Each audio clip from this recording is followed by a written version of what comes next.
Did I say that?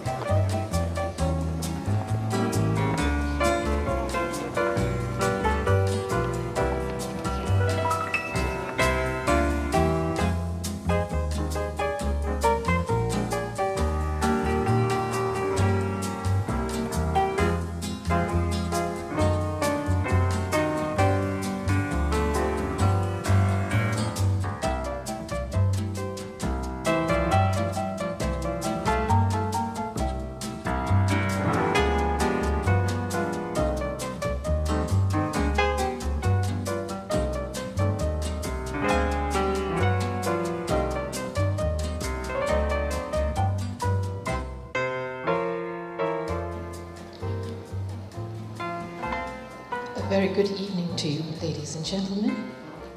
On behalf of the High Commission of India in Malaysia and the Board of Trustees of the Gandhi Memorial Trust in Malaysia, let me extend a very warm and cordial welcome to Yang Amat Berbahagia Tun Muhammad Zaidin bin Haji Abdullah, former Chief Justice of Malaysia, Yang Berbahagia Tan Sri Abu Zahar Ujang, the President of the Malaysian Senate, Yang Berhormat Senator Dato' Maglin Dennis de Cruz, Deputy Minister of Information, Culture and Communications, Your Excellencies, the High Commissioners and Ambassadors of the countries you represent, and your stately consorts. Your Excellency, Mr. Kamal Malhotra, United Nations Resident Coordinator and United Nations Development Programme Resident Representative,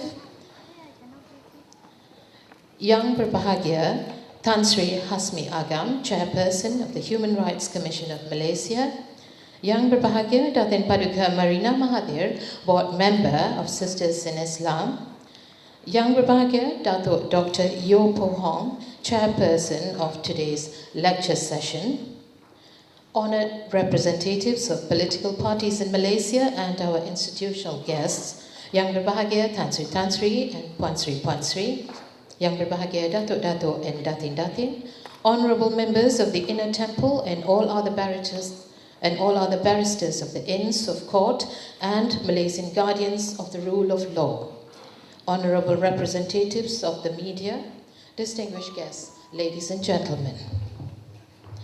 We are indeed honored, privileged, and gratified to have your very gracious presence here this evening at the second of the Gandhi Memorial Lectures, jointly organized by the High Commission of India and the Gandhi Memorial Trust of Malaysia in commemoration of the International Day of Non-Violence as established by the United Nations General Assembly in 2007 to mark the birthday of that great apostle of ahimsa or non-violence, Mahatma Gandhi, on the 2nd of October 1869.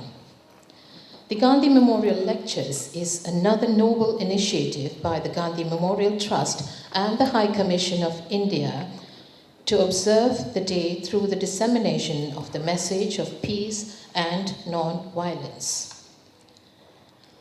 And to start off our event auspiciously, with all due respect and much pleasure, I'd like to invite on stage His Excellency Mr. Vijay Gokhale, High Commissioner of India, His Excellency Mr. Kamal Malhotra, UN Resident Coordinator and UNDP Resident Representative, and Mr. Radhakrishnan, Chairman of the Gandhi Memorial Trust of Malaysia, to light the ceremonial lamp and thereby launch the second Gandhi Memorial Lectures.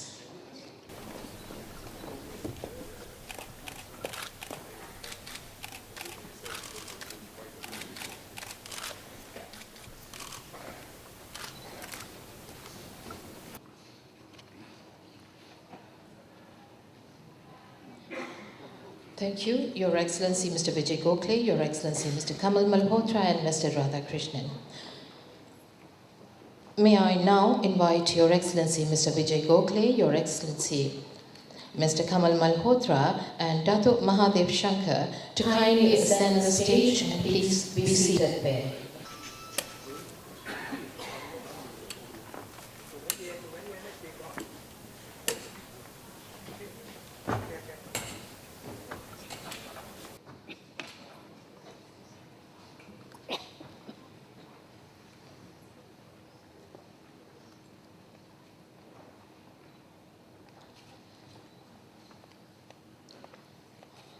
Ladies and gentlemen, with much pleasure, I'd now like to invite His Excellency Mr. Vijay Gokhale, the High Commissioner of India, to say a few words.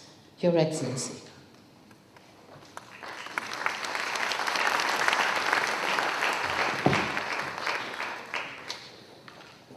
Your Excellencies, Tansri, Puansri, Dato, Datin, distinguished ladies and gentlemen, I thank you all very much for coming today to the second Gandhi Memorial Lectures. Mohandas Karamchand Gandhi was an ordinary Indian born in a remote western part of the Indian subcontinent. He left India at an early age, studied law in London, and then practiced for many years in South Africa. And by the age of 40, although he was well known in South Africa for his movement against the black laws, almost nobody in India knew about Mohandas Karamchand Gandhi when he arrived in Bombay on the 6th of January 1915. Exactly 30 years later, Gandhi picked up a lump of salt on a beach on the Arabian Sea, and in doing so inspired the whole of India to challenge the authority of the British Empire in a very peaceful and non-violent, non-confrontational manner.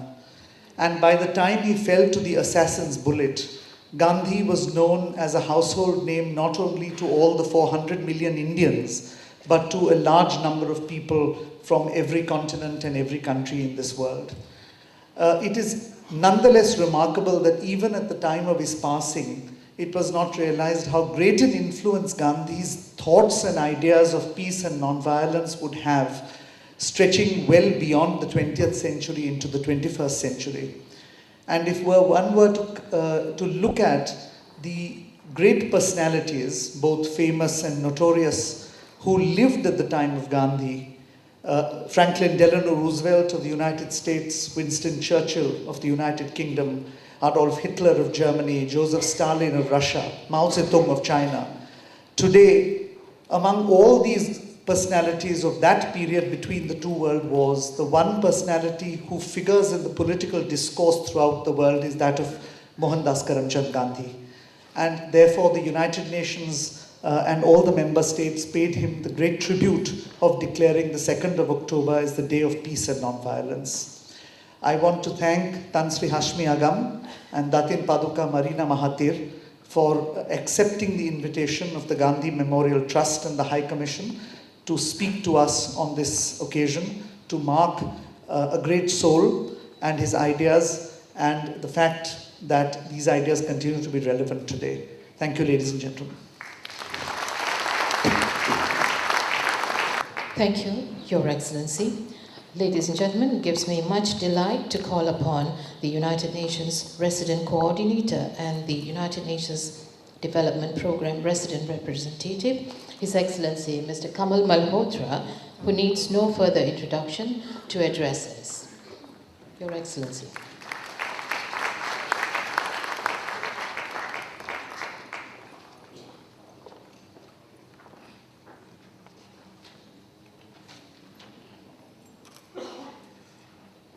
His Excellency, the High Commissioner of India, Mr. Vijay Gokhale, Mr. S. Radhakrishnan, Chairman of the Gandhi Memorial Trust, Young Brahagya Dato Mahadev Shankar, former Chairman, Gandhi Memorial Trust, Tansri, Dato, Datin, Excellencies, distinguished guests, ladies and gentlemen. It gives me great pleasure to be with all of you here today, both as the UN Resident Coordinator for Malaysia and as an Indian citizen. The UN's International Day of Nonviolence is now marked on the 2nd of October each year, the birthday of Mahatma Gandhi, leader of the Indian independence movement and a pioneer of the philosophy and strategy of nonviolence. He once said that, and I quote, "Nonviolence is the greatest force at the disposal of mankind." End of quote.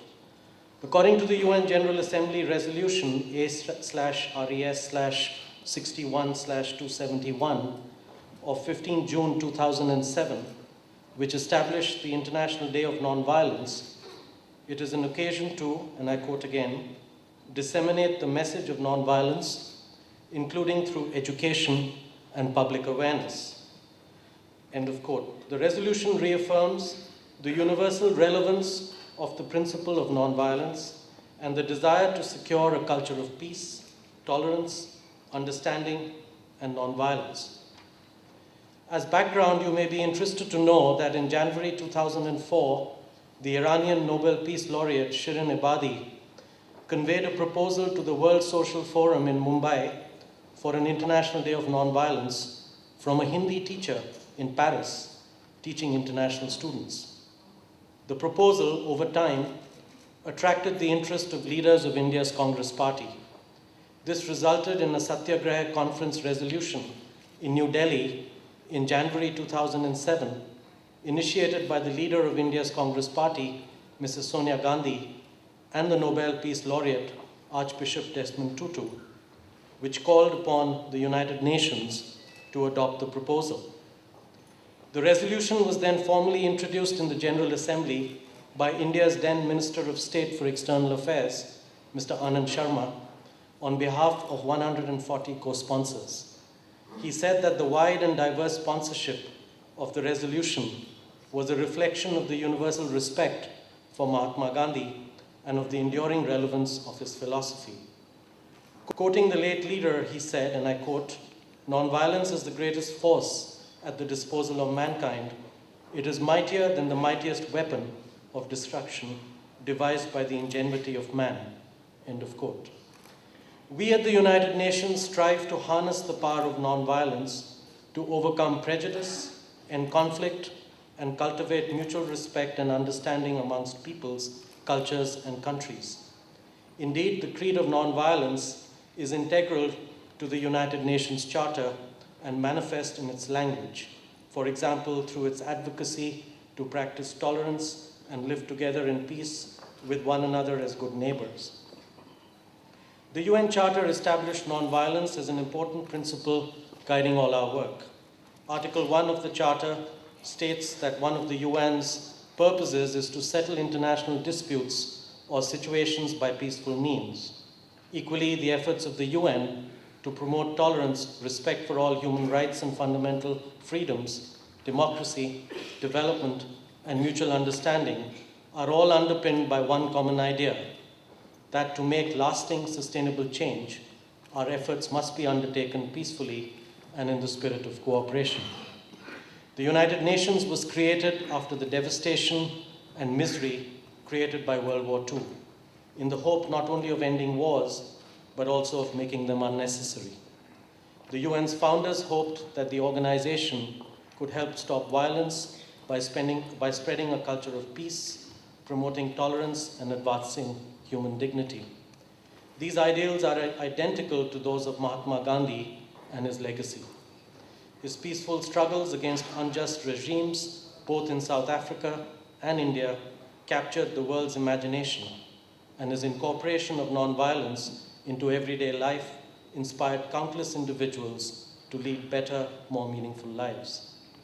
The staff of the United Nations work hard each day to bring these lofty principles to life.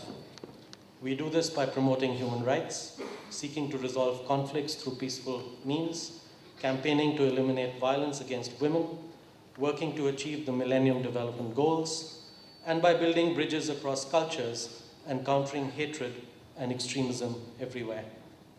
This work cannot be left to governments or international organizations alone.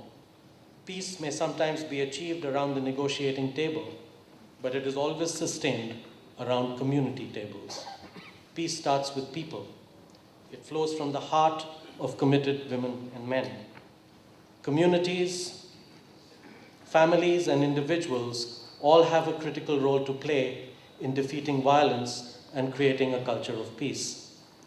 On this International Day of Nonviolence, let us work together to use the great force of nonviolence to build peaceful and just societies for ourselves and for our children, as the UN Secretary General in his message today particularly says that the Arab Spring exemplifies. This year's theme appropriately focuses on peace and democracy. Democracy is another core value of the United Nations. It is a crucial prerequisite for the realization of human rights. It provides channels for resolving differences, and it gives hope to the marginalized and power to the people. But democracy does not just happen by itself or automatically. It has to be nurtured, defended, and sustained.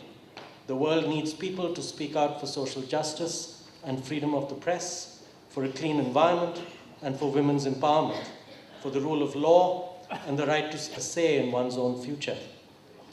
The Mahatma's ideals and actions are needed now more than ever. All around us, we see communities increasingly mired in rising intolerance and cross-cultural